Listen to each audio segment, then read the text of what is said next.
താമരശ്ശേരി ചുരത്തിൽ മണ്ണിടിച്ചിൽ. ചുരം 9-ാം വളവിന് താഴെയാണ് മണ്ണിടിഞ്ഞത്. ഷഹദ് റഹ്മാനാണ് ചേരുന്നത് കോഴിക്കോട് നിന്ന് വിവരങ്ങളുമായി.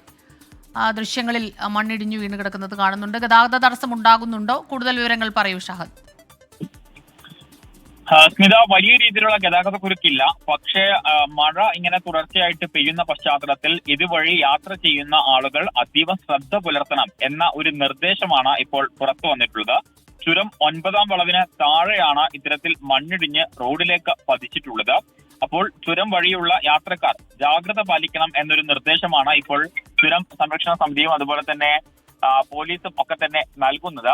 പ്രത്യേകിച്ച് രാത്രി കാലങ്ങളിലുള്ള യാത്ര അത് അപകടം നിറഞ്ഞതാണ്. അതുകൊണ്ട് അത്യാവശ്യ യാത്രക്കാർ മാത്രം ഈ ചുരം വഴി യാത്ര ചെയ്യുക എന്നുള്ളതാണ്. കാരണം പലയിടങ്ങളിലും ഇത്തരത്തിൽ മണ്ണ് കുതിർന്നു നിൽക്കുന്നുണ്ട്. അപ്പോൾ പലയിടങ്ങളിലും ചെറിയ രീതിയിലെങ്കിലും ഇത്തരത്തിൽ ഈ ചുരത്തിലേക്ക് വീഴുന്ന ഒരു സാഹചര്യമുണ്ട്.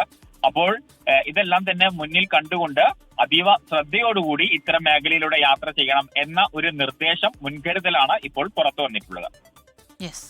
താമരശ്ശേരി ചുരത്തിലാണ് മണ്ണിടിച്ചിലുണ്ടായത്. അതിലൂടെ യാത്ര ചെയ്യുന്നവർ വളരെയധികം ജാഗ്രത പാലിക്കണമെന്നുള്ള നിർദ്ദേശമുണ്ട്. ഷഹദ് റഹ്മാനാണ് വിവരങ്ങളുമായി നമുക്കൊപ്പം ചേർന്നത്.